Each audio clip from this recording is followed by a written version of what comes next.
Back to school savings are officially in session at Tanger Outlets. Shop tax-free August 2nd through 6th and save up to 70% off the latest school styles. The best of apparel, footwear, accessories, and more. Save at Nike Factory Store, American Eagle, Gap Outlet, Crocs, Under Armour, Banana Republic Factory, and hundreds more. There's always something happening. Discover the latest fun and events all season long. Tanger Outlets, your savings destination.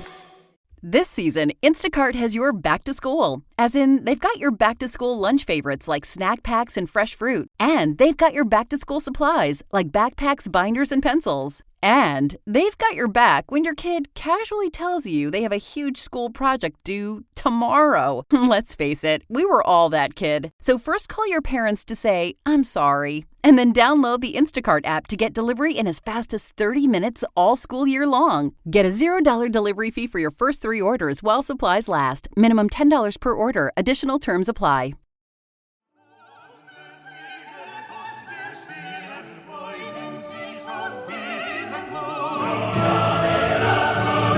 Welcome back to Die Hard on a Blank, the podcast where we explore the influence of Die Hard on action cinema, one action movie at a time. I'm Liam Billingham. I'm Philip Gawthorne. Phil. Yes, sir. I'm going to attempt something that I haven't done in a long time in honor of the movie that we're talking about today. All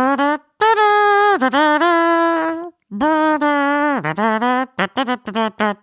Mouth trumpet James Bond theme. Pretty good. Pretty good, yeah, right? What film are we talking pretty about? Pretty passable. We are talking about License to Kill. It's Die Hard in a Bond movie. Yeah, kinda. Yeah.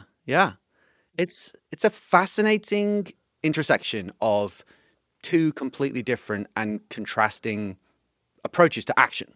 You know, fascinating movie. I think it is. Yeah, it is. I cannot wait to get into this. I'm really excited. Should I give us some fast facts, some top line facts about License to Kill? License to Kill was released in the U.S. by MGM United Artists. United Artists. Every time I see the United Artists logo, I'm in for a good time here. Yeah. Things are good. Yeah. All is right with the world when you see feels that good. logo. Yeah, especially children men our age are like TriStar the same with that. And then you see the eye moving, and you see the tuxedoed man. Yeah. You're like, you know you're in for a good This time. is the best hungover Saturday of my life. It was released by MGM UA on the 14th of July, 1989. I was 6 years old. Just as a fact. It was released earlier in the UK. So do you know when it was released in the UK? Was it like a lot earlier? There was they usually have a royal premiere, which is a big to-do. I believe that was on the 13th of June, and then it was released shortly after that. So I think the Bond movies typically come out in the UK slightly ahead of the US. Slightly ahead of the US. It was directed by John Glenn, who I have a lot of time for in my life as a filmmaker. Too. And produced by Albert R. Broccoli and Michael G. Wilson. It stars Robert Davi, Carrie Lowell, and in the role of James Bond, the great Timothy Dalton. Thank you for saying that, because I'm a big Dalton defender, and I'm here to Dalton gets a lot of stick, but I think the Bond fans, there's a lot of Bond fans, and we'll get into this, but that really, especially in the UK, that are big fans. That was Dalton ringing in just to say thanks. They're a big Dalton. So people like Dalton in the UK. Yeah. I think so. My opinion is that he is well respected and well regarded. But we'll talk. We can talk about that more. But I'm a Dalton defender for sure. So this feels like a good time to talk about James Bond culturally from the UK. Let's jump around a little bit. UK, US perspective. First of all, I need to ask the following couple questions. First one, what's your favorite James Bond movie? You know what? Might be it. Wow! I was thinking about this today, and now let me just say this. Let me say it's my favorite, not necessarily what is the best. Okay? We're putting that aside. This is my subjective.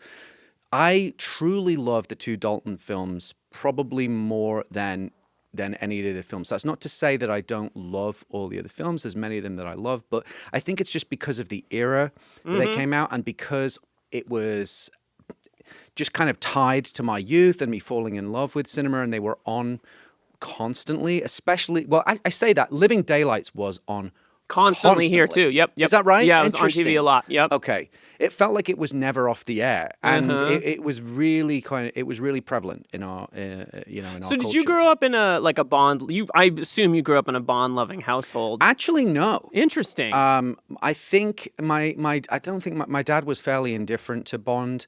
And my mum, I think, who was, a bit of a feminist, was not thrilled with the chauvinism of Bond. What are you talking about? It's all so kosher.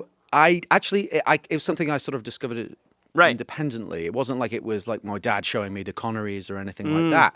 It was just something that, it was around. I just really do love The Living Daylights, and I've been watching it again. I think it's one of the best theme songs.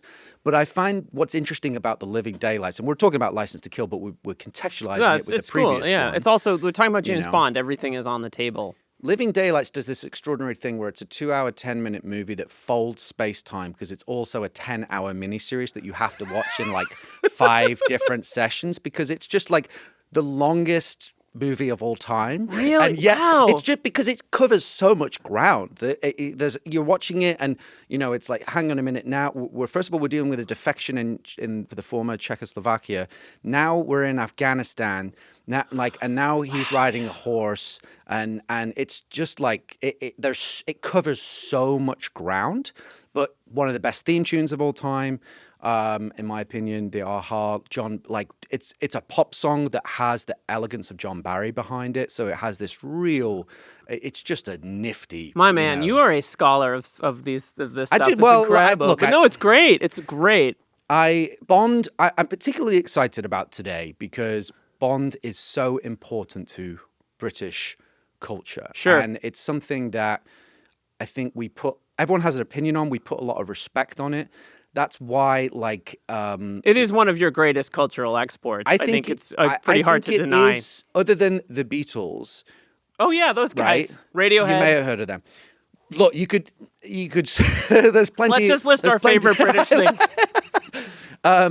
I think Bush. I think there's an argument. Wow, that was a deep cut. I was not expecting. I love Bush. Yeah, sure. What's wrong? Grand L. Bush, the star of this movie, who I like to call the Bush. I don't think he's British, though. I will say that I don't think Grand L. Bush is British in the same way that Bush, the band, is British. But we're big fans of the Bush. We love him. We love the guy. He's the best. He's in every movie we've talked about so far. So but Bond is probably our greatest pop cultural export that is still running. And I realized this morning. I'm sorry, Tom York would like to have a word, but go ahead. Well, if you should see Phil's face right now. One of the films I've done actually has a whole Radiohead thing about it. I'm going to talk about Radiohead. I adore Radiohead. Sure. They're massively important to me. So it's no slight on them, but let's face the Bond franchise has been running for 60 years to the year. Dr. No was 62. Is there and of course, the books precede that. There's nothing longer running than that in the entire... I would struggle to think so. So I think there's an argument to say that James Bond is Britain's greatest current pop cultural export. And it's funny you bring that up because my relationship to James Bond started very young. I grew up with Bond as a big part of my childhood. I think my dad once told me that the way he got into James Bond, Ian Fleming's novel specifically, is that JFK, who, my dad, Irish Catholic from Boston, had a lot of time for. JFK once said that his favorite books were Ian Fleming's James Bond novels. And I think that led my dad to read every Ian Fleming James Bond book he could. So I saw Dr. No at and I mean my dad showed me Dr. No first at maybe 8 years old. And it was all Connery all the time in my household. That's what we watched. I think my mother also similarly was these movies aren't real life, right? This isn't, normal behavior, but we watched every single one. He didn't like Roger Moore. So the Roger Moores are my least sort of the ones that I have the least exposure to. I've seen all of them, of course, but I've probably seen Goldfinger 15 times. From Russia so you're a with big Love. Connery guy, right? Big Connery guy, but if I had to pick a favorite James Bond movie, it's probably Skyfall. Sure, I would say that's certainly in the argument for the best, right? And that would be in my top 5, if not top 3. Yeah, I think it's. I love Skyfall. And what I thought was really interesting incredible. About, Daniel Craig is just incredible in that movie. We're actually from the same hometown. We were born in the same city in Chester. I knew this is why you're so charming and sort of deadly. You have that. I won't go that far. But that adds an extra frisson to it because it's a local boy made good. I think a lot of people feel very proud of James Bond and the actors that play that. It's almost like they're almost like religious icons in the UK, where it's like transgressive to disrespect them in a weird way, even though everyone has their opinion. Do you like Moore? Do you like Connery? Which did you grow up with? Which movie did you see first? I think the first one I ever saw was Man with the Golden Gun. So I was weaned. That's a good one, and that's a prime Roger Moore era. That's right in the which shapes your interpretation of the character. Totally, which was the more light-hearted, the more debonair style that Roger Moore went for, which Dalton, took the baton and did something very different. Very, very different. Yeah, I mean, I think it's interesting. Like, I grew up. I think my entry into Bond is as early as my entry into movies. I don't think I can parse the two. I think that there's no difference. So these movies have been important to me my entire life. They're probably the series I've seen. I think I've seen every single Bond movie since Goldfinger. Not Goldfinger, I'm so sorry, since GoldenEye in the movie theaters, except Die Another Day. Which is the only Bond movie that I sort of was like, I don't know about. We're in an ice castle here. What's going on? It's not Die. Is that Die Another Day? I believe so. The last Brosnan AKA film. Beyond the Ice, the original title. Is that the original title? I want to talk about the titles later. It's fantastic. Thing I want to run with. But I think that they're just I think that for me the Bond movies are as sort of as big of a part of my life as any movie at all. And I think they're really great. And I was very excited that you wanted to talk about this movie, which, by the way, is an original screenplay by Michael G. Wilson, and Richard Maubaum. And you said they're based on different elements. They're based on different Ian Fleming novels. I mean, so obviously a lot of the earlier Bond films were direct adaptations of specific books. This one is unusual because it's an original screenplay, but it features a couple of elements that are from Ian Fleming stories. One being the Felix Leiter's mauling courtesy of a shark, which is from the book of Live and Let Die, and the Milton Crest character and the Wave Crest boat, which is derived from a short story called The Hildebrand Rarity. So they kind of combine them. So but just that they're pretty ethereal. This is essentially an original screenplay, which is somewhat unusual in the Bond canon, but it does have some small influences from specific Fleming source material. And also, I think we both think that it's definitely influenced by Die Hard. Massively influenced by Die Hard in terms of its visual style, in terms of its tone, and in terms of the composer and two of the actors, our boys, FBI agents, Big Johnson and Little Johnson. This movie is a little bit of a Bond legacy film because, and we didn't mention this, but John Glenn, before directing several Bond films, edited what I think is a top 3 James Bond movie, which is On Her Majesty's Secret Service, which I think is just a total action masterpiece. Some of the best action in any movie I've ever seen in my life. And you can feel that Glenn was a good fit for the job of directing these movies because he knew how to edit them. Yeah, it's interesting how I think with the Bond, they kind of keep it in the family. They like consistency, they like the lineage, that they it's also hence the casting of Felix Leiter, who was the same actor that was in Live and Let Die, but was recast from the actor who played Leiter in Living Daylights. So they kind of wait a minute, the guy who plays Felix Leiter in The License to Kill is the same actor that played him in Live and Let Die? Correct. But it's not the same actor that plays him in The Living Daylights? Correct. I did not know. I haven't seen Live and Let Die in maybe a decade. I did not know that. Yeah.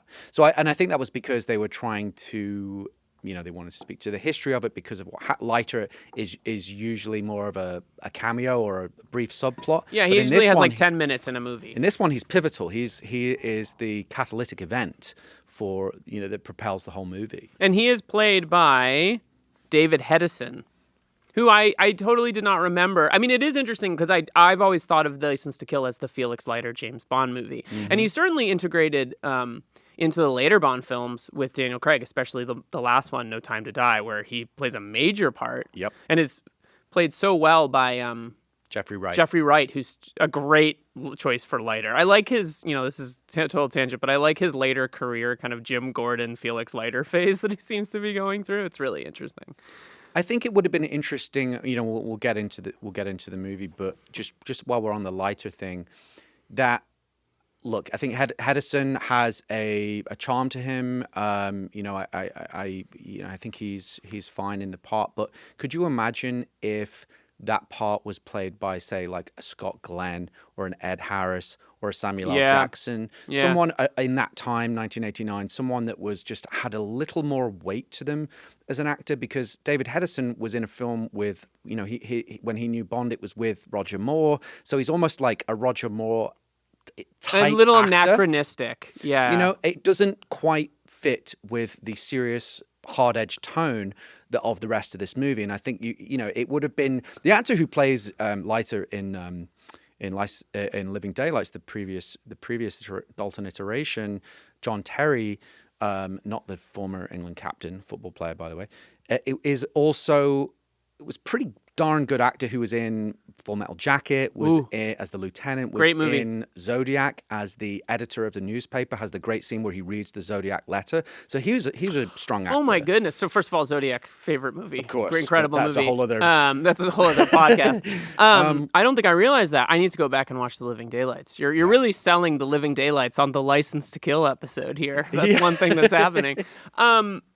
Yeah, but I think that you just pointed at something that is interesting about this movie, which it's a little bit of a transitionary James Bond film, and I think that is due partially to the influence, that I think you pointed out is there, from Die Hard on this movie. So would you like to tell us a little bit about how this movie feels a little bit like it's following in the tradition of a Die Hard film? Yeah, I mean, again, so just we're talking about Living Daylights just to place this in context, but if you look at so Dalton comes on board with a new take on the character that was more in line with the Fleming source material, more rugged, more physical, a little bit darker. He saw him as a tarnished man, saw him as more of a human being than a Superman. Right. Less emphasis on the comedy and more on the physicality of the character. So that template had been set in Living Daylights, but Living Daylights was still rooted in the Cold War type stories and also the visual aesthetic of Living Daylights. If you compare the opening shots of the two films, the opening of Living Daylights is grey, gloomy, and also it's the same director and cinematographer. The opening shot of License to Kill is full on, glossy, colourful. It's a shot of the Florida, the bridges Hollywood. in the Florida Keys, yeah, right? You're seeing an AWAC radar airplane flying across the Florida Keys. You've got this gorgeous emerald ocean and blue skies, and you're right into the movie. You've got the Michael Kamen score, which we will talk about. It basically feels heavily influenced by the action movies of the time, particularly Die Hard, to some extent Lethal Weapon because of the Kamen connection. But basically, this is the sort of Joel Silverification, if you like, of the Bond film. The two movies, the 60 or at that time, 40-year, whatever it was, decade-long history of Bond crashes and intersects with what was in vogue for action cinema at that time.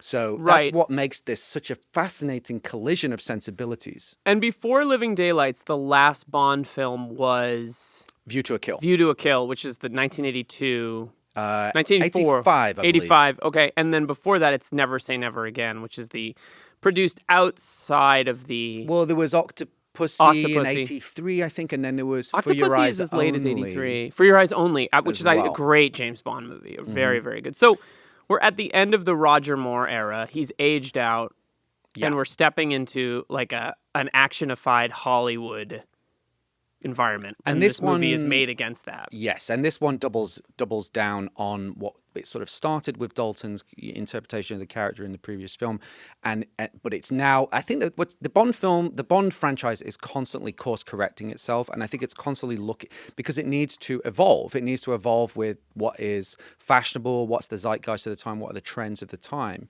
So this is, I think, a conscious effort to look at like a number of cultural influences and also what was going on in terms of the news. You have Miami Vice, which was of course a response to cocaine cowboy culture in South Florida, Scarface and all of that. This is a story about drug trafficking, the DEA. It's capitalizing a little bit on it. So that's in the air. You've got the Joel Silver, like one of the, how I would kind of define that style to some extent with all the movies that he produced, aesthetically bright but tonally dark. There was a real dark, if you think about Lethal Weapon, in particular, that I know you love that movie. Glossy, kind of glamorous, yet what the story again about drug trafficking is incredibly dark. The main character is considering suicide in when we meet him, which is the scene that you talked about. Incredible scene, and and what that led to for Gibson doing Shakespeare, playing Hamlet, right? So this is where, in my opinion, Die Hard kind of gets its hands around the Bond franchise, because we have, obviously, there's the stylization. You have the same composer, which was the first time anyone other than John Barry had composed the score. And it's Michael Kamen. It's Michael Kamen who did Die Hard. Much more of a Hollywood writer than... I mean, John Barry's a little more classic, a little more, like, let's say, not classic, but orchestral in his tones. Kamen British, has a little frankly. It feels more British. That's fair. Kamen feels American Hollywood. The fact that this movie almost exclusively takes place in Florida, is so fascinating to me as an artifact. Like, and I mean, it makes sense against the stereotypical drug trade imagery, that kind of thing. It's like Bond in Florida is such an How many strange... Bond films are set almost, half of it is set in America and the other half in the Central America, in a fake Central American country, right? So they're almost always Europe and maybe somewhat more exotic other and I think that when you think of globe-trotting, you do not think of America. Bond almost goes out of his way to stay out of America, which, by the way, I appreciate, because when they do it, like in Live and Let Die, when he goes to this is Louisiana, right? Or is it not Live and Let Die? Which one? Whenever Bond goes to America, it feels like an event. Like there's almost no New York City in James Bond, which I think is just so fascinating. Like. And it feels also, as we've talked a little bit about this like era of filmmaking, one thing you pointed out is that there's a lot of the DNA of the movie. It's the return of Die Hard's FBI agents, Agent Johnson, Special Agent Johnson, Robert Davi, and Little Johnson, and Grandel Bush. And there's something really interesting in the fact that this movie is full of late 70s, early 80s character actors kind of guys. Like the kind of guys that you don't see in movies as much anymore, in terms of like Robert Davi is an actor, he's a director, he's a jazz singer. Like he had this really interesting, by the way, he's totally incredible in this movie. He's an excellent You Bond feel villain. like, to bring it back to our Roadhouse episode and our Die Hard episode, you feel like you're sort of seeing the end of the theater actors transitioning into action movies era, the kind of like classically trained actors, the kind of like multi-hyphenate performers that will do like a play or be a jazz singer and then be like, oh, I'm just going to go play a villain in a James Bond movie now. Well, why I think this is particularly significant, the Davi thing, I'm glad you brought it up, because if you think about today, right, where we're at today with Bond villains, in my opinion, getting a part as a Bond villain is the reward for an international actor who's just won an Oscar. That is the case in the last 3 iterations, right? You have Rami Malek, who'd won an Oscar. Right. You had Christoph Waltz, who just won an Oscar, and you had Javier Bardem, who just won an Oscar. All incredible actors. Incredible actors. Totally great for James Bond. Of course, but the point is, like, Robert Davi is kind of a journeyman character actor, right? He'd been in, he'd done a lot of stuff. He's in Raw Deal with Schwarzenegger, which is a great movie. He's got a great part in that as like a mafia enforcer. I forgot how good that was. He's terrific in that. Then, of course, Die Hard. But if you think about how strange it is to go for someone who is basically the 10th name on the call sheet in Die Hard, but very, very memorable in his part as the FBI agent, to then get a major part as a Bond villain. That is very significant in terms of Die Hard's influence. Right. Although apparently it was not just Die Hard, it was a TV movie where he'd played a similar character. I think it was a terrorist, like based on a movie of the week type thing. And I think Cubby Broccoli's daughter saw him in that or something. So it wasn't like they saw him in Die Hard and he was cast off the back of Die Hard. But you're going to look, if you're going to cast someone as a Bond villain, you're going to look at what he just did. And you can't deny that in Die Hard, Robert Davi has an amazing screen presence and a gravitas. Oh, he's amazing. And a weight to him. And this, I think, is probably the peak of his career, although he's had a long career. But he's amazing in this. So you love this movie.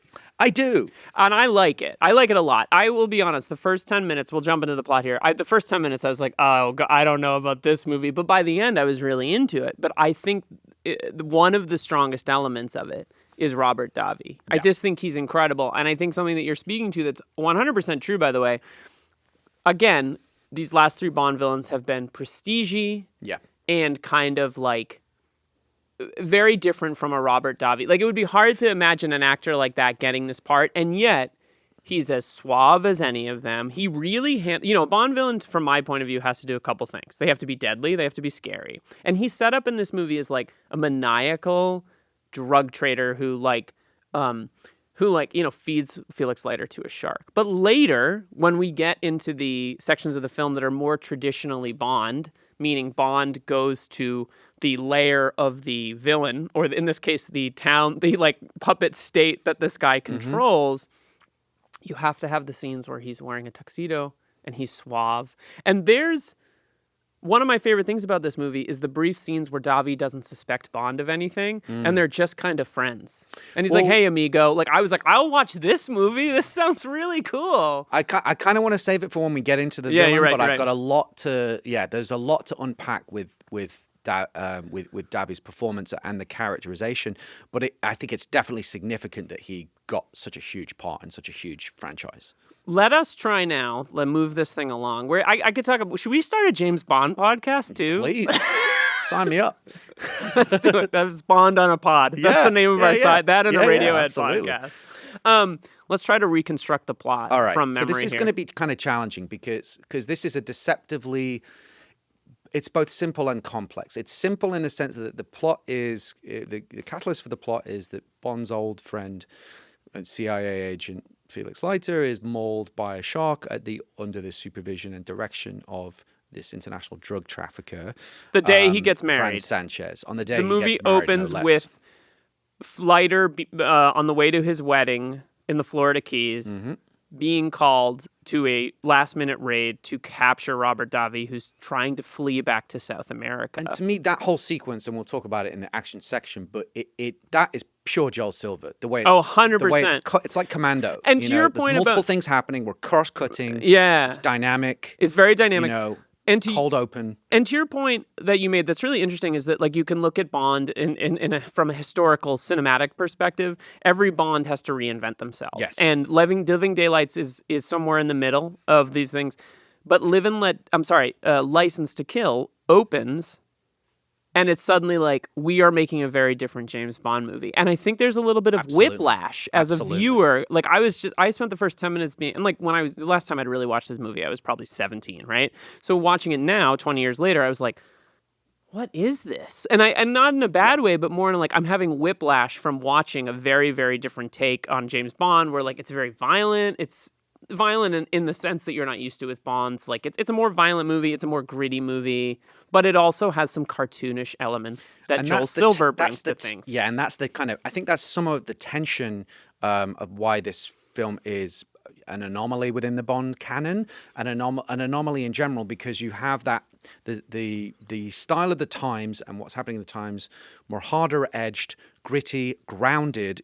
We'll talk about Davi more and Franz Sanchez, but he's not trying to get world domination or some elaborate plan like Christopher Walken in View to a Kill. He is a drug trafficker. Simple. And he wants power, but he doesn't want to rule the world, right? It's pretty realistic. It's grounded in real life, but at the same time there is, and the opening sequence kind of speaks to this, there's a sort of light-hearted tone and yet dark subject matter, and the tone it struggles to walk that tightrope. I agree. To some extent. But that said, that's why I love this Bond, because it is something different. It is something kind of refreshing. It's a bit of a palate cleanse. It's going for it. It's clearing its throat. And maybe those first 10 minutes are a throat clearing, not in a bad way. Because after that, they capture Davi.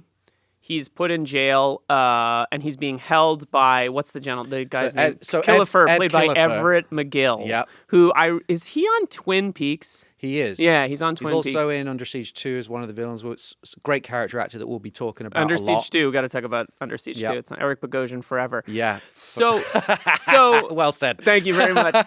So they capture Davi. Killinger, who's a CIA agent, DEA agent, helps him escape. Yep. As he escapes, Bond is at Felix Leiter's wedding. He kisses the bride a bunch. Super inappropriate. He kisses Felix Leiter's wife. That all just feels That's very always like 70s, loosey-goosey. Like it's don't know what's weird. going on there. And I remember even being 15 and being like, yo, this is weird. Like, this is his best friend. He's the best man in this wedding. It's not okay. Leiter is, she's murdered. Is she raped as well? Is it implied that she's raped? It's implied. See, this is where that's like a rape and James Bond movie has some problems when it comes to women and the films, but that's extreme even for a James Bond movie. Yeah, it's the first act is extremely rough. Extremely rough. Leiter is fed to sharks. He survives. Mm-hmm. And Bond takes it upon himself to avenge Leiter's attempted murder, I guess we should say. Yes. And that involves infiltration. Go ahead. Yeah, well, it's an interesting. We're breaking this up as we go. Yeah, so basically there's a sort of detective plot, which is somewhat unusual in the sense of, okay, they realize that this sort of detective casually mentions, he's probably chainsawed. They happen all the time down here, which is true of the drug dealing like culture and the extreme approach to like punishing informers and blah blah blah. But Bond's pal Sharky goes, I know a shark bite when I see it. So the shark becomes the lead. So we now think, okay, well, where would you get a shark? How would one? That's not an easy thing to do. So that becomes the catalyst for his investigation, which leads him to Milton Crest's. Who's that actor? So his name's I don't know if I'm pronouncing it correctly. It's Anthony Zerbe. Zerbe or something like that. Yeah, we should have checked that before. It's okay. I have a wonderful actor. Digression on this. He absolutely resembles my granddad to a crazy degree. So I always had this weird fondness for this character who's pretty nefarious, but so it's kind of a weird dissonance, right? Because he looks just like my granddad, but he's like this sort of sinister drug trafficking associate. But yeah, so Milton Crest, great character, great actor. Of course, he was probably most well known for his part on the council in the Matrix sequels. Thank you. I could not remember who he was. He has a great career. He was in Paul Newman movies. Right. And he's been around that guy. Yeah. Super recognizable. Terrific character actor. So Milton Crest has a marine research facility, hence his trying to feed third world countries. Very interesting when they integrate actual political issues into James Bond movies, and it falls flat here, but it's very, very interesting. It's interesting because basically, this facility is a ruse for underwater drug smuggling and so forth. And this Bond figures that out. He gets into Crest's world. He ends up disrupting a shipment and steals $5 million in the process, and uses that to bankroll his trip to Isthmus City, which is the puppet state in South America that Robert Davi controls. With the help of Pam Bouvier, CIA asset and ex-army pilot, played by top 5 James Bond girl, Carrie Lowell. Yeah.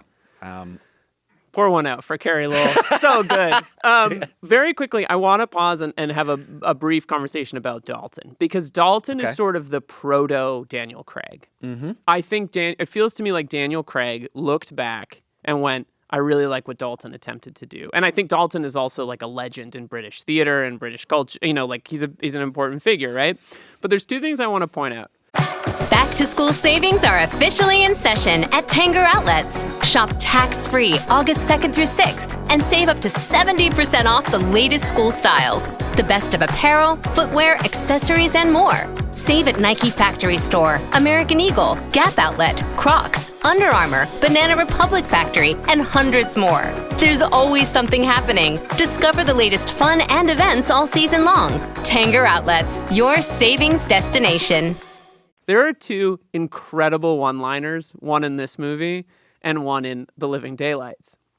One of my dad's favorite jokes that I feel like Dalton could do the heavy, but also was pretty capable of the humor when they gave him the opportunity. And I think everyone views him as kind of a scowly James Bond, and I don't think it's accurate. One is in the scene in The Living Daylights when they're going down the mountain and they cross a border. Oh, yeah, and he just yells, "We have nothing to declare." That is a brilliant sequence. Brilliant sequence, but truly one of the funniest lines that James Bond has ever done. Yeah, it's a laugh out loud. Like, it's delightful. Yeah, it caps off this amazing sequence. I remember rewinding that over and over again. That's Bond nailed. It's nailed. What I mean? Perfect. It's like it's incredible action, really clever with the cello, and then the cello. I forgot about the cello. They're like skiing on the cello to get out of the situation. So it's like it's character. It's original. It's new visuals that we've not seen before.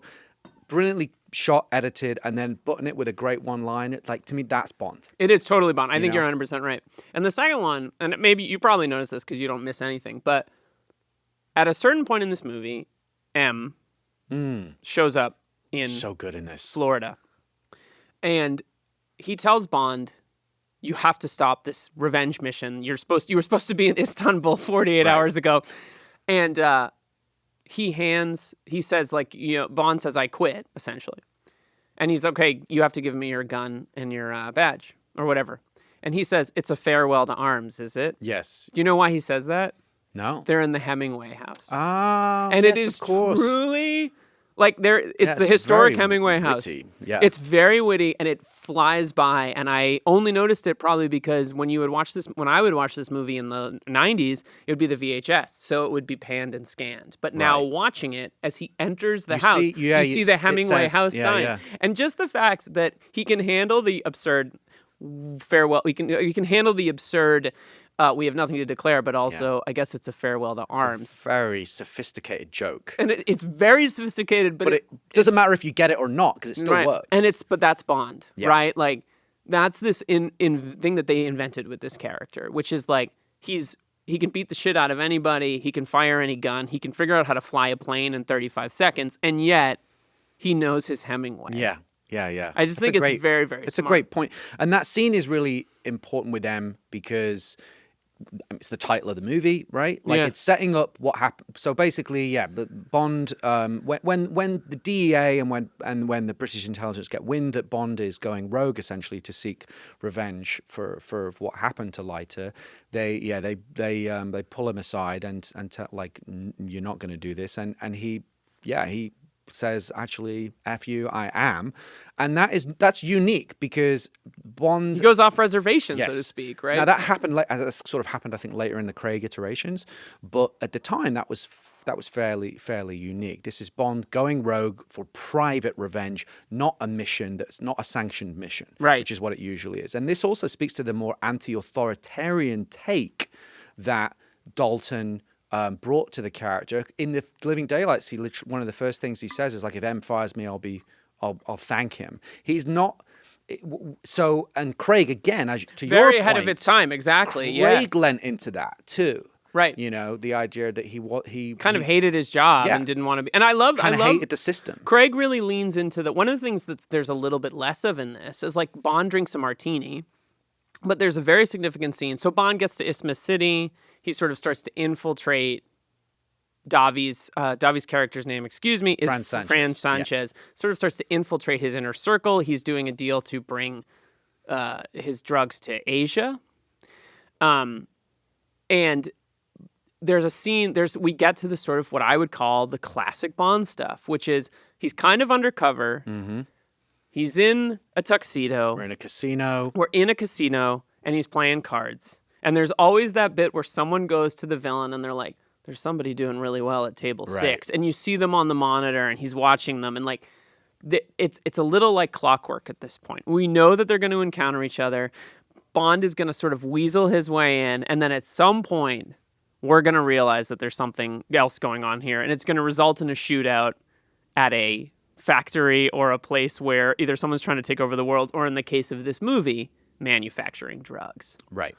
But what's really interesting in this scene is Bond, now Pam Bouvier is acting as his executive assistant because he's created this personality and opened a bank account at the Bank of Isthmus. He's pretending to be a contract killer looking for work. Right, exactly. To ingratiate himself with Sanchez. And there's a scene where he tells Pam Bouvier to go get him a martini. And she goes and gets it. And then he gets, I think, pulled away to talk to Sanchez. And she's left with the martini. And she drinks it.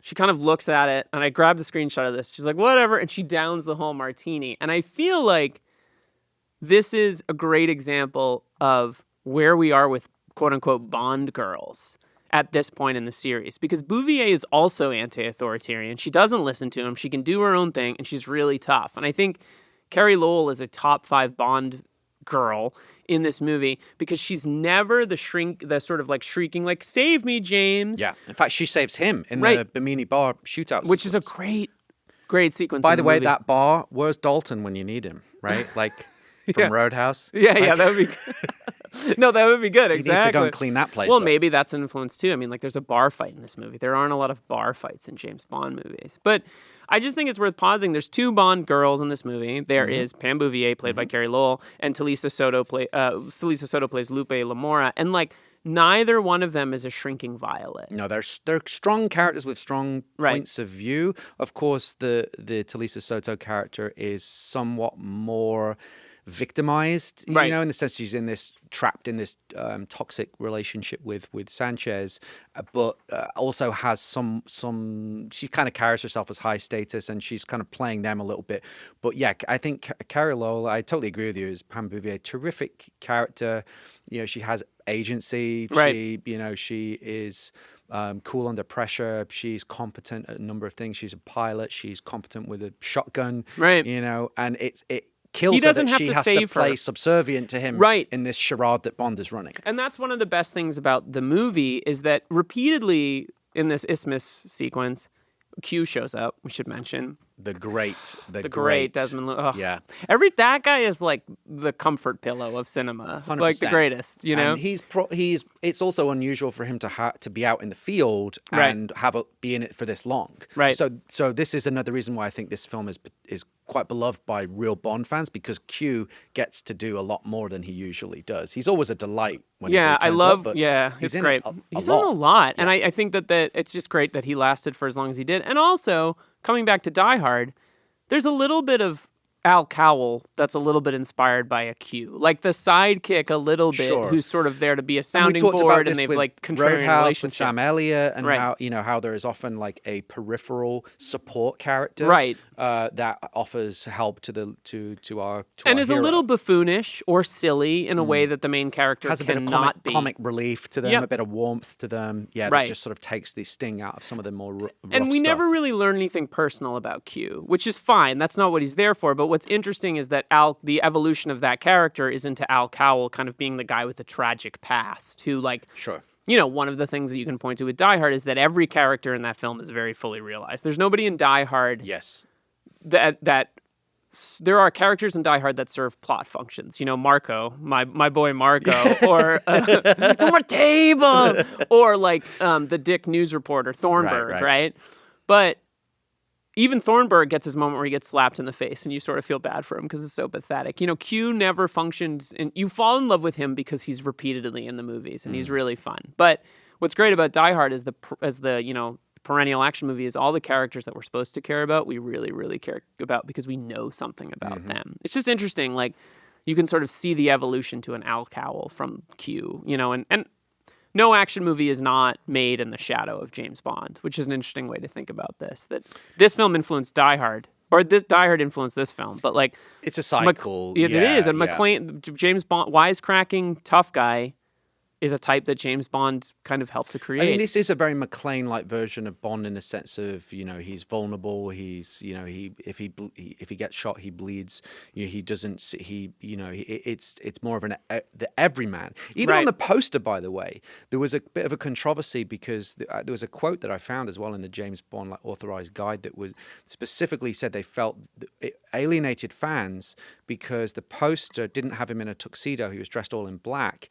And it seemed like a conscious attempt to imitate Die Hard's appeal, These people got to relax a little bit, Yeah, I mean, you're being a little precious. It's like when people complain about Bond drinking a Heineken. But that's what I mean about how important it is and how much ownership people are. We talk about this in superhero culture where people, that's not my Superman or that's not but because people have this sense of personal ownership over the character, and it is large in certainly in British culture, but I think for everyone, as you said, a lot of people have a close relationship with what they think Bond should be. Yep. Hence the controversies around the casting every time, and people were like, "Oh, blonde Bond, how dare you?" when Daniel Craig was cast and so forth. So yeah, people get pretty intense about it. And yet, I think it's interesting because there's the tension in the fact that it has to evolve. Yes, exactly. It's totally you have important to stay for these relevant. things to, and the way to do that is to evolve and move with the times. Let's get through our plot synopsis so we can jump into our anatomy of an action movie. Some of these things we've already touched on, but that's fine. Bond goes to Isthmus. He sort of infiltrates Davi's gang. He ends up being invited to this lair where Davi is making all of his drugs, but also it's in a little bit of satire. It's a meditation center run with Wayne Newton playing a slimy character as sort of the figurehead of this like weird meditation This was a part center. of the film that I did struggle a little bit to understand the cultural, this is supposed to be a fictitious Central American country. Yeah. This sort of cult, but then it's sort of like about wellness, like there's like a weird wellness thing going on. It is, I think there's a scene or two missing, to be totally honest, with that, like we don't have that explained. But I admire this film's fleet-footedness because I thought of that a little bit, but it does not prevent you from super enjoying the film or getting into it. It's a strange choice, but it's an interesting idea that they're using this cult or televangelism to as part of their to hide the drug dealing, and it's sort of setting the prices, and they can communicate internationally and all the rest of it. So basically, it's a front for Sanchez's drug operation. Right. And Bond is on a tour with the sort of Asian drug dealers who Davi is going to start to sell to and manufacture at scale.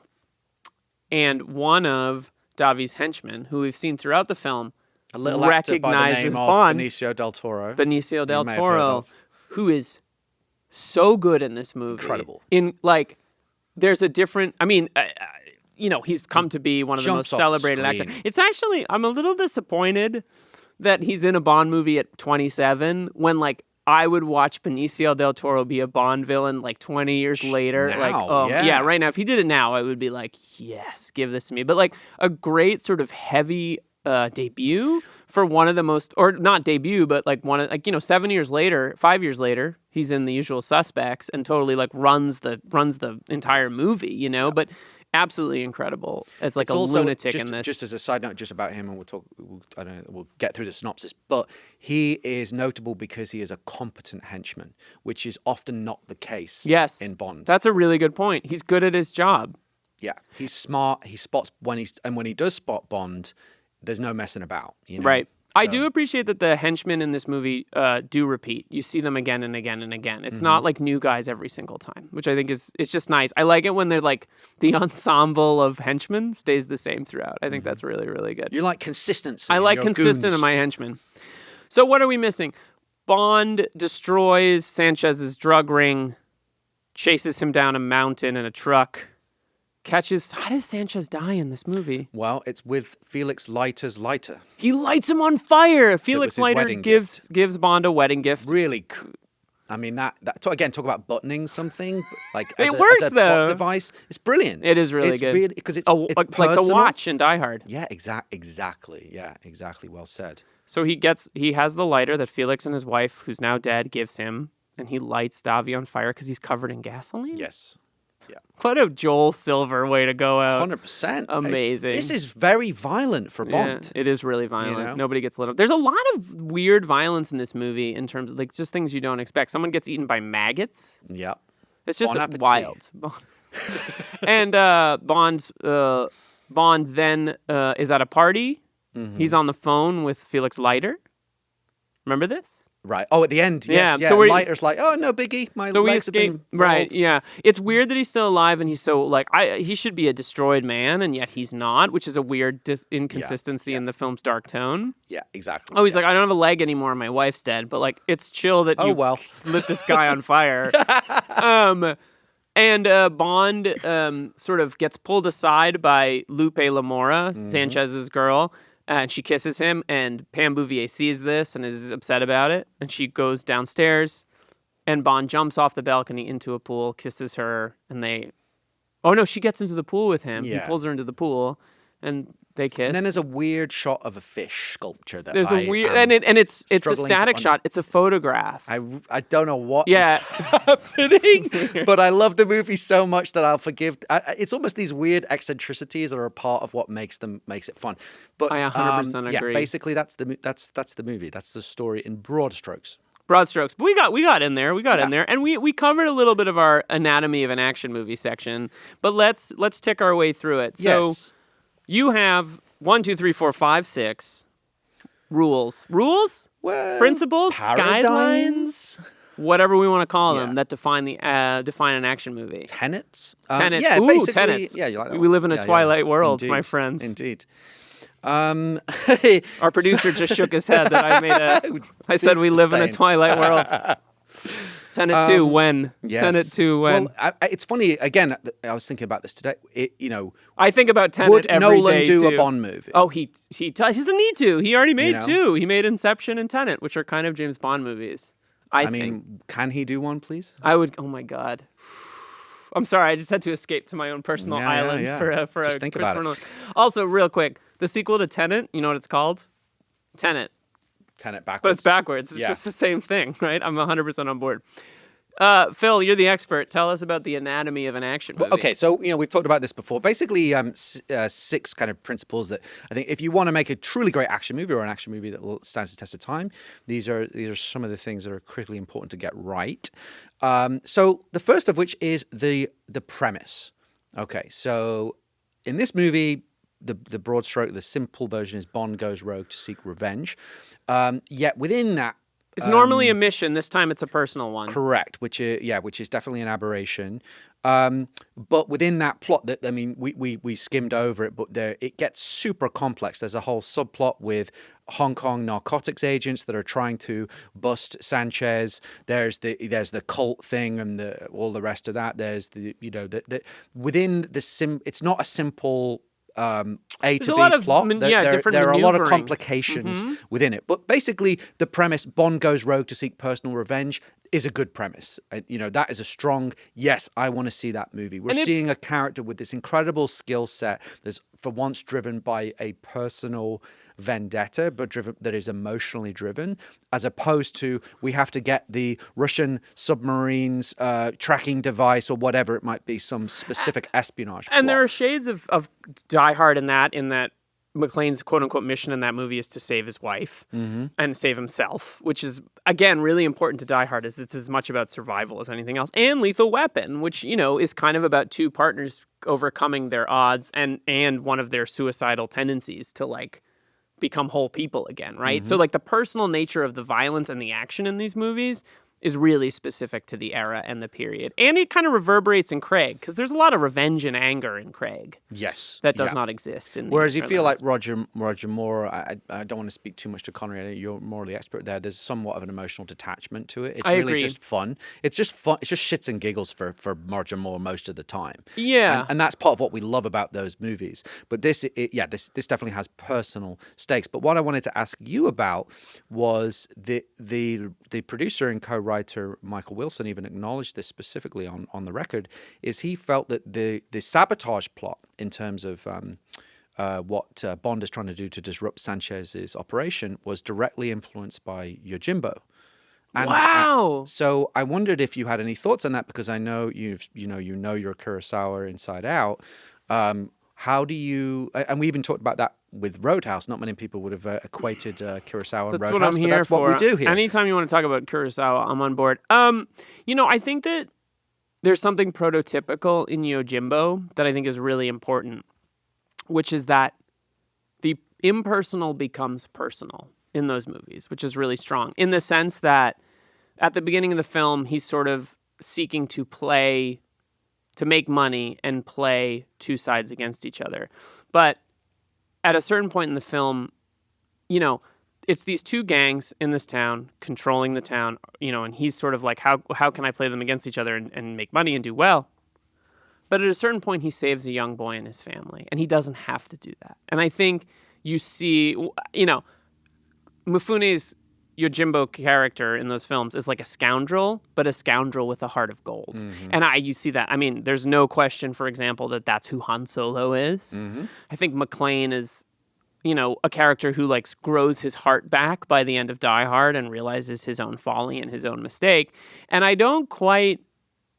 think what's interesting about Dalton is that he is one of the first figures in Bond to have none of the sort of smiling, sociopathic tendencies that, Sean Connery, throws a guy into a bathtub and then throws, a hairdryer in there and the guy is shocked and he goes, shocking, absolutely shocking.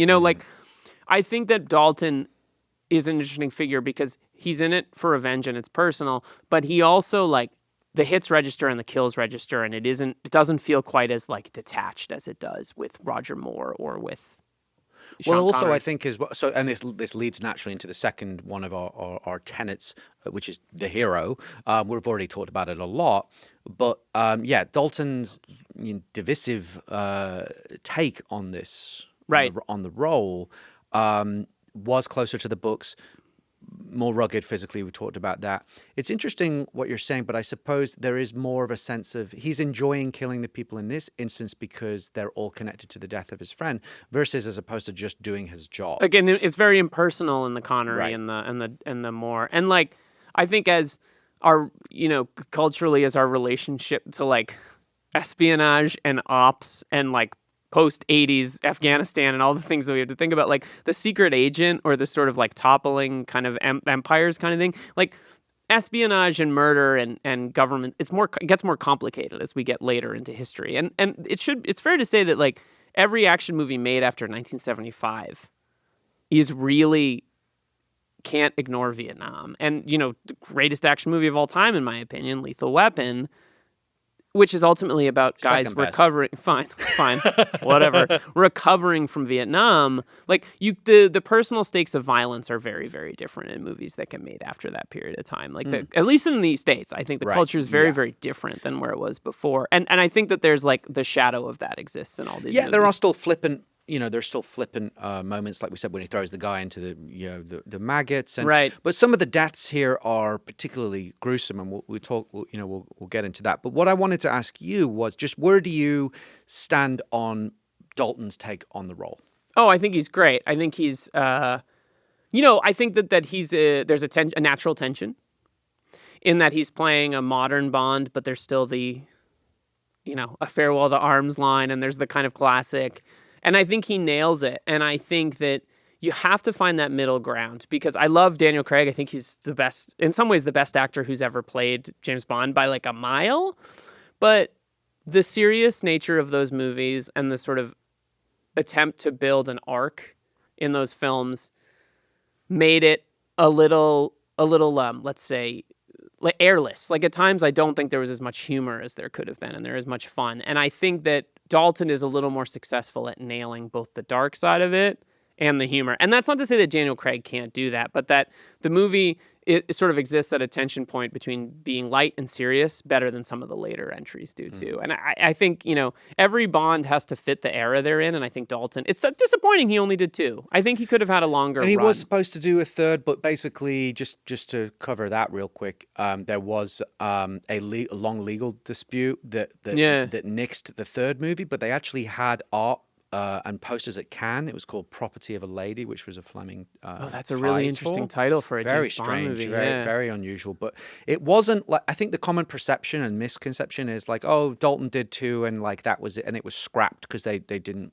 work. Yeah, Actually, he feels like an hits. experiment that went wrong in a not really, but that's the way it's phrased. But it's not the case. He had a 3-picture deal, which was standard. It's just that it took so long because of this legal problem to do the third one, which they were both going to do. But then it sort of seemed like Dalton felt like he was kind of too old the moment had passed, and because it had been such a long time between movies, Broccoli wanted consistency. He didn't want to just Dalton do one to cap off his run and then reboot it again. So that's when they pivoted to Brosnan, who of course had auditioned for and won the part in Bond for Living Daylights, and actually shot the gun barrel sequence before the Remington Steele contract was enforced, and he ended up, the show got picked up, and he ended up having to wait. And I mean, he made, I think, arguably a top 5 Bond movie. GoldenEye. Oh, yeah. And I'm excited to discuss that when we get to it. And I want us to wear tuxedos when we do that one. I love that. Oh my God, he's so good. He's so good in that movie. And after that, it falls off a little bit. But that one is a classic. Yeah, that one's a really important cultural movie. I mean, like a video monster game. Yeah, the Tina Turner song. Right. Yeah. Sean Bean. Sean Bean. Again, pour one out. Yeah, great. Yeah, so good. Speaking of villains. So, all right. This is something a truly great action film needs a great villain. How do we rank Robert Davi as Franz Sanchez in that tradition? I think he's a great villain. Action. I think we've covered a lot of this, but I think that he has to be suave, which he is. He has to be resourceful, which he is. One thing that I like about him, one of the best things that I think defines him as a character, is that he has that clawing, annoying actor guy. Not the actor is annoying, I should say, but the sort of cheap suit Wall Street guy who's kind of managing his money. Yeah, Truman Lodge. Yeah, what a yuppie name. whiz kid. Yeah. Yuppie whiz kid. Who, by the way, definitely does not exist without Wall Street coming out, 5 years before this movie. But at one point, he's like, we have a deal with these guys. And Davi's like, I don't care about the deal. We have trucks full of coke and money. He knows, he's like, the chips are down. What do I immediately have in front of me? Which feels like he kind of abandons the master plan in favor of the money and the drugs that he already has. Which doesn't feel like a Bond villain. He's pragmatic in that moment. That's great. Yeah. It's very. He is an unusually realistic Bond villain. And cunning. Yeah. Because often we see them, and even in the recent iterations, which as you said are more serious, they're grotesque in some way. Yep. They're larger than life. They're physically bizarre. Yep. We see that in Die Another Jaws. Day, Jaws. Right. Rami Malek has some of that in No Time to Die, and Javier Bardem has it in that one scene. God, Javier Bardem is so good. They often have deformities or just sort of big, larger than life kind of characteristics. This is a straight up grounded drug trafficker. Yep. The other thing I think that's interesting about this. One, he has dimensionality, which we talked about. He values loyalty, which ultimately is his Achilles heel. So he has positive qualities as well as numerous awful qualities. Yeah. It's a great. It's a great Yeah, I think that this is a real interesting iteration, and again, the grounded quality of that character goes a long way. I think he truly is a great Bond villain. The other thing that I think is great about Sanchez is he has an iguana. And I wanted to pitch you guys my iguana podcast, right? Okay. We look at the history of Iguanacast. Iguanacast. We start with Pugsley in the Terminator. Tell you what, I'll get back to you on that as an idea. No, hear me out, right? Jub in The Simpsons. Jub, great. So good. Your third characteristic here is a ticking clock. This movie doesn't really have one. No, not everyone does. We've talked about some of them are kicking, like in Die Hard. It kicks there in is the no third timer, act, though. There's nothing counting down in the movie, No. One of the things that I love about GoldenEye, this is a digression, is that movie sort of opens where a lot of Bond movies end, where you infiltrate the villain's lair or something like that, and there is a ticking clock in the opening of Bond leading to the explosion of the factory. But this movie doesn't have it. But I do think that if there is a ticking clock, there it could have been that Bond's need for revenge. There is ticking clock elements in the opening sequence.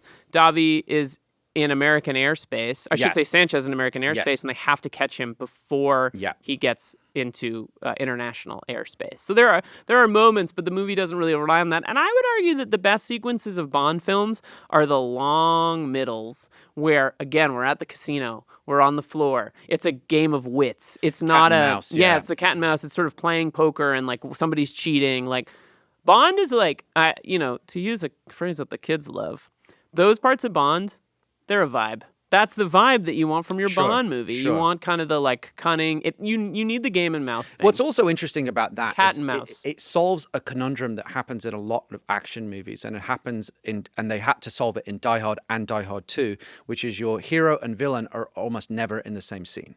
And because of that structure of Bond, where he infiltrates the organization, they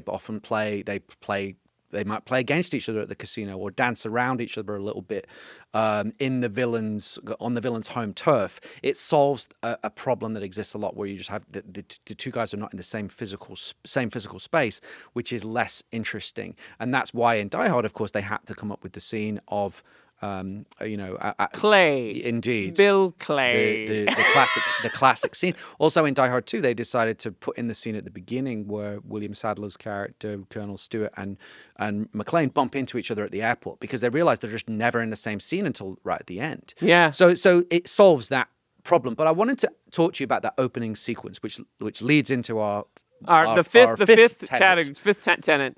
We live in a Twilight world. Action. How do we? Of course, an action movie needs great action. It sounds obvious, but we need the stunts. The spectacular nature. Let me ask you this: what Bond movie has the best action sequences in your opinion? And I know it's hard to evaluate because we're looking at a history of like the way movies are made, right? Like, so like, what's a top Bond sequence for you? Gosh, that is a tough. Sorry, I put you on the spot. You're putting me on the spot. I definitely think Skyfall's the one that springs to mind, and certainly in the modern era with the train stuff. The train, the hearing London sequence Underground stuff is unbelievable. But what I will say is this: this action sequence that starts this movie, I would put against any opening sequence of any Bond movie or any action movie, period, because it has. I love that it's this cold open, visually dazzling, amazing locations. Also, I'm a sucker for a helicopter. You said that via text. I just can't get enough of them. I am that way for an Uzi. When someone pulls out an Uzi, at the end of this movie, someone pulls out an Uzi. And by the way, Uzis are not a James Bond thing. No, James Bond is Walther PPK's. Oh, another thing I want to say. This is very specific. I'm sorry. But in that opening sequence. Yes. Leiter hands James Bond a gun. Do you know what kind of gun it is? Is it a Beretta 9mm? It's a Beretta 9mm, which I'm not a gun guy, but me neither.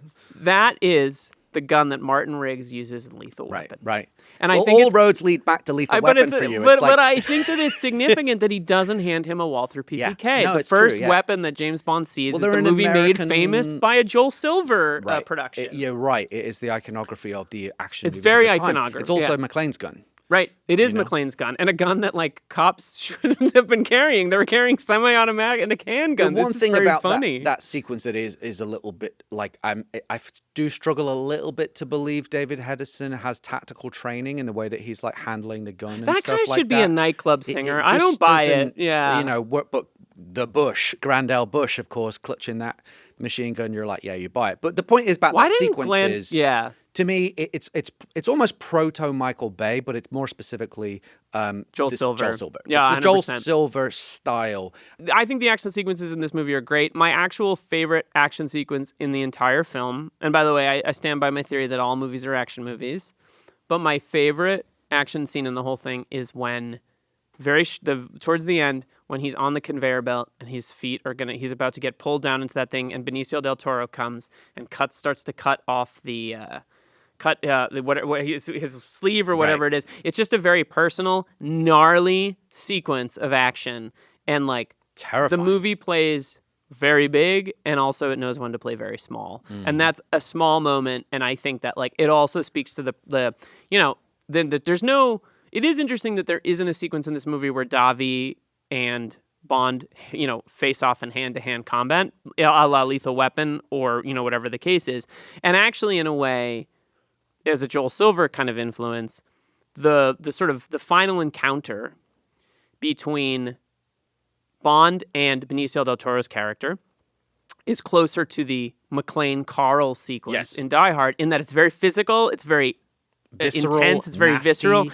They die. Well, Carl doesn't die, but their death is violent. But again, to your point about the silver thing and the lethal weapon of it all, and we talked about how there was also this style moving in of you have a great villain, but you have an amazing henchman who is often the most imposing physical adversary. Exactly. Which Dario del Toro is here. Yeah. Carl is in Die Hard. Gary and Busey, Mr. Joshua is in Lethal Weapon. Put some respect on Mr. Joshua's name. Of course, Mr. Joshua. But what's so good is that then the Davi Bond encounter is similar to the Hans McClane encounter, where instead of it being a fight, it's personal, and McClane throws him off the ledge or lets him fall, disconnects the watch and he falls.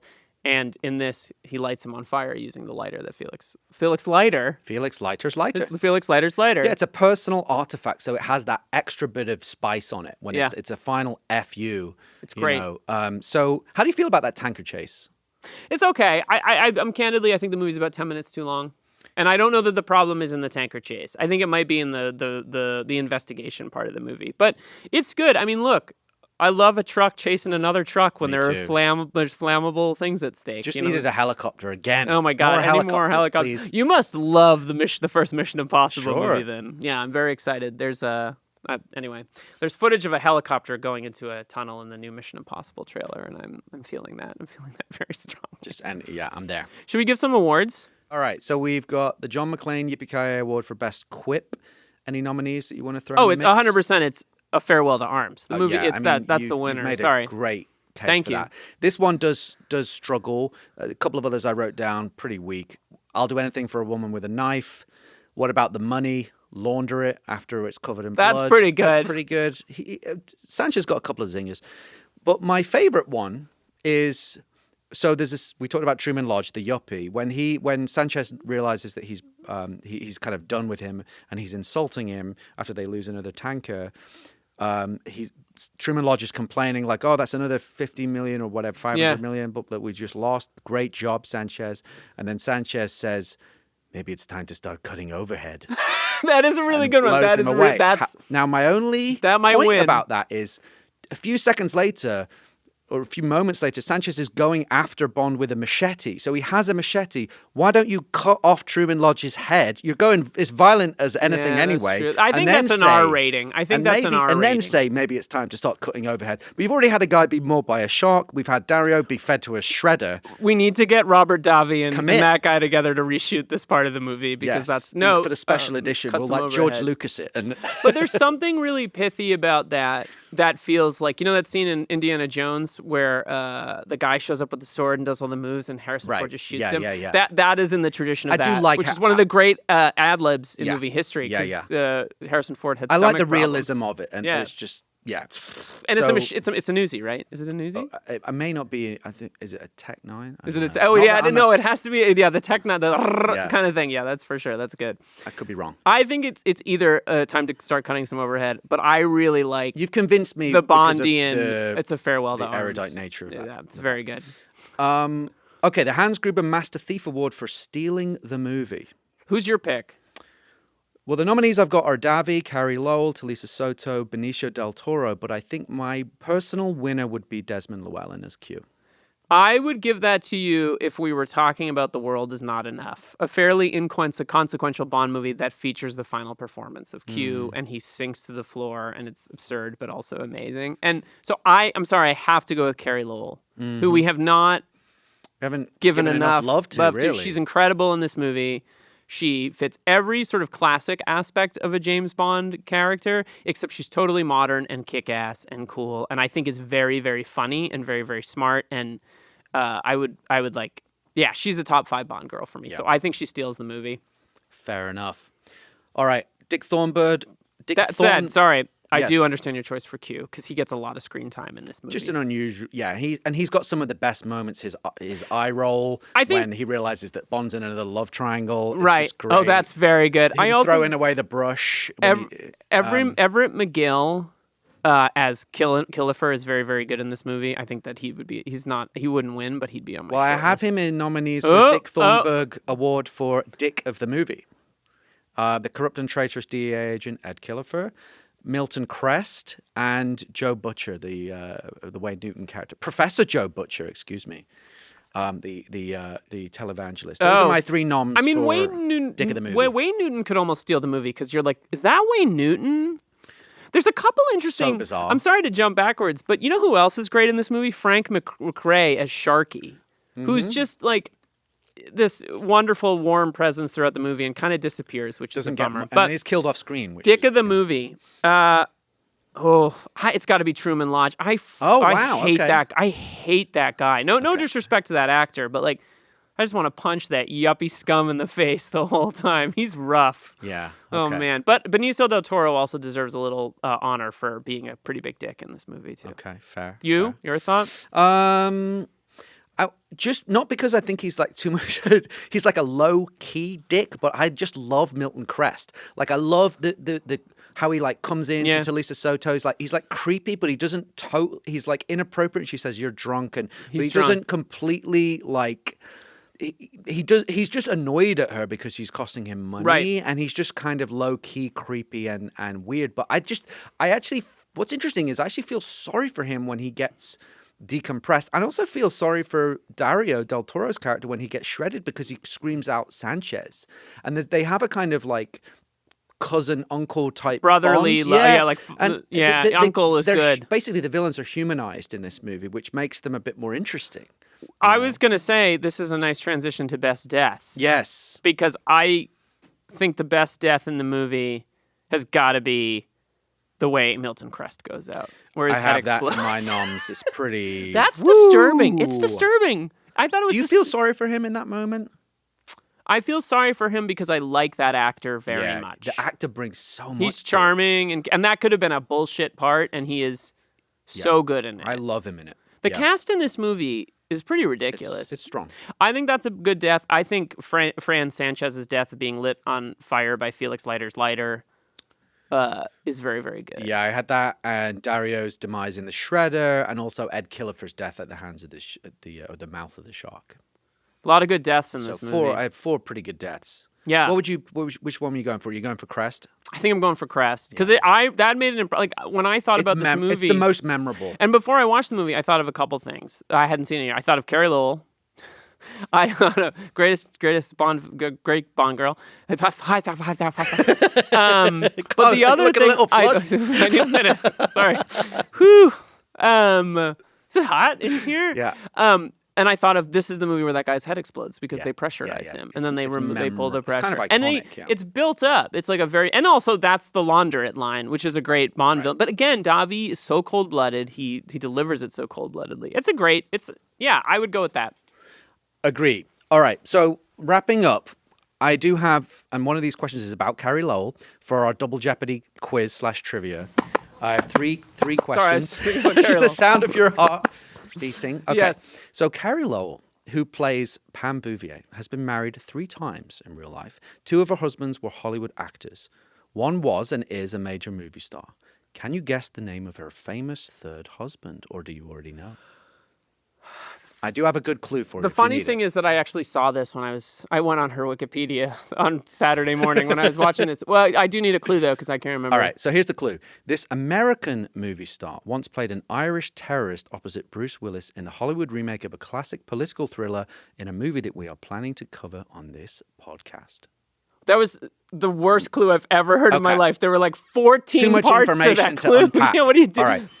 It's an American actor that played an Irish terrorist in a Bruce Willis action movie from the late 90s. Is it the film is The Jackal? Richard Gere? Yes. She's married to Richard Gere? She was married to Richard Gere for a long time. Yeah, she was married to him between 2002 and 2013. And she was also married to actor Griffin Dunne between 1989 and 1995. Oh, I love Griffin Dunne. After Hours. Yep. Great movie. All right, question 2.